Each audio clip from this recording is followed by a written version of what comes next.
Welcome back, and today we're going to be talking about my journey back to Eden. Yes, I'm talking about back to Eden gardening, and it's going to be really tricky and experimental for me.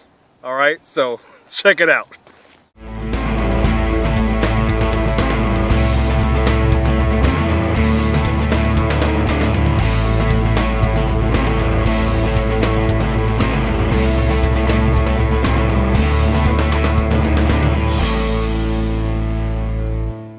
Alright, so I decided this year I'm going to do the Back to Eden method, and last year I planted everything pretty much besides what was in the raised beds in plastic. And I've done that for several years working with other farmers, and for me personally I think that it's just a lot of work if you don't have a plastic layer, okay? That's like $3 grand to do something like that, and I just didn't want to go down that path. Especially because of the fact that I'm not too crazy about plastic anyway. I don't like putting it in, I don't like taking it out, and I don't like the fact, even though you do take it out at the end of the season, I don't like the fact that there's pieces still, even though I do my best to pick everything up. But so this year we went all out and doing Back to Eden. A whole acre on this side, we have another acre over there that we started putting the wood chips down, not we, but the, we called about, good Lord, I think three or four wood chippers, and I try to get everything put down within a month's time so I can spread it all out. And the amount of time that it took for me to put all that together was a lot longer, and basically it took about 3 months to get all the wood chips here, and then spreading it out with a what do they call it? A rake. Originally it was a pitchfork, just doing it by hand, and after about, I don't know, 6 or 7 piles, I was like, this isn't going to happen, it's just wearing me out.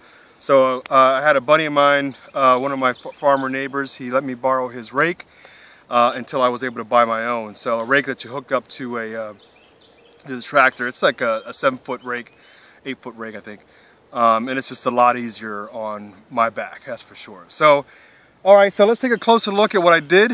What we got here, we got our tomatoes planted in this, what I call a trench, because you can't plant in the wood chips, you have to plant in the soil until this stuff is, you know, breaks down enough so you can plant in it. So this stuff is a foot thick. In some areas it's even thicker than that, some areas a little bit less. So in order for me to get down low enough into the soil, I got a middle buster. I'll see if I can do a little clip and show you how I did that. The problem was, and this is one of the things I was really worried about, was that the middle buster wasn't going to go low enough to dig all the wood chips out of the way, which is exactly what happened. So what the middle buster couldn't do, I just took a small hand shovel and shoveled the rest all the way down. These rows are 230 feet. After I dug my trench, I took a shovel and got the rest out. Once I was able to see the soil, then I took a hand shovel, dug, alright, put some alpaca manure in there, and then put the plant, covered it over. Once they get tall enough, probably at least another foot, then I'll come back here, take these clippings, or take some of these trimmings off, and then cover it with the wood chips. So after I planted the tomato, I put the drip tape down just like I would normally do with the black plastic, and then once these guys are tall enough, I'll cover it all over so the drip tape will be on ground level, and hopefully no problems watering. I have the tomatoes in, I got my drip tape down, I got my stakes in. So the next thing will be to string up the tomatoes. So this side right here, these guys are ready for some string.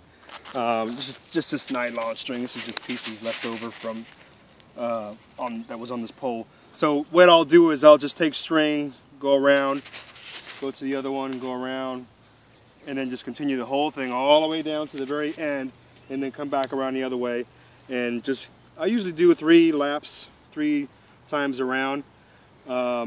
And then make sure these guys are sitting up straight, and So I'll probably start that in the next day or two. So far so good. I'm pretty happy with how things are looking as of now. We're going to be planting zucchinis, some peppers, some eggplants. How long does it take you to do a row? Oh, a row, one row, planting, digging, 3 hours, I think. Because usually if I come in 8 o'clock, I'll skip lunch and I'll work to about 2:30, 3 o'clock, and I'll have 2 rows done.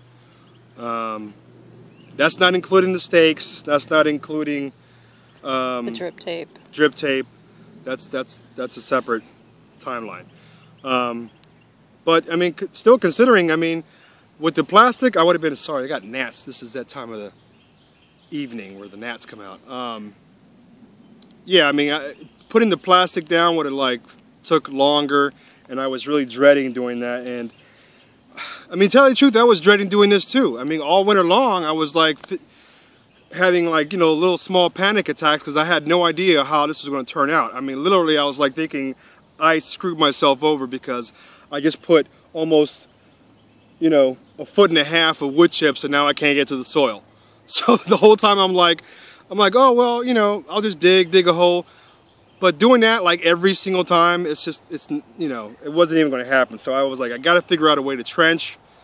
In the middle buster was the answer. I saw, you know, some other farmers how they've used middle busters for potatoes, and I thought that would be perfect for digging out a path for doing a row. So didn't come out as perfect as I wanted it to, but either way, it saved me, you know, a lot of time from actually just starting from scratch and digging the whole entire row by myself with a shovel. So yeah, that's not gonna happen.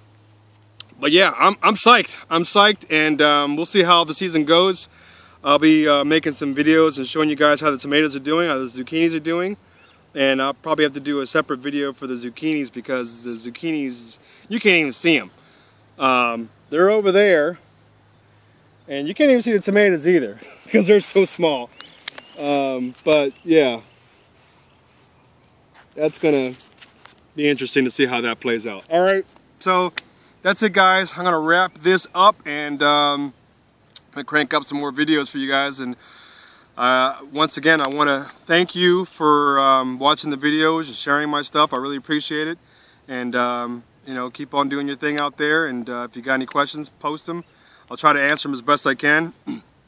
For some reason, I don't know what it is on YouTube. Some videos I can't comment, and I don't know what that's about. I'm trying to figure that one out. Other videos I can comment, and the other ones I can't. I don't know. Anyway, that's it, guys. I'm out of here. I got some work to do, so peace out.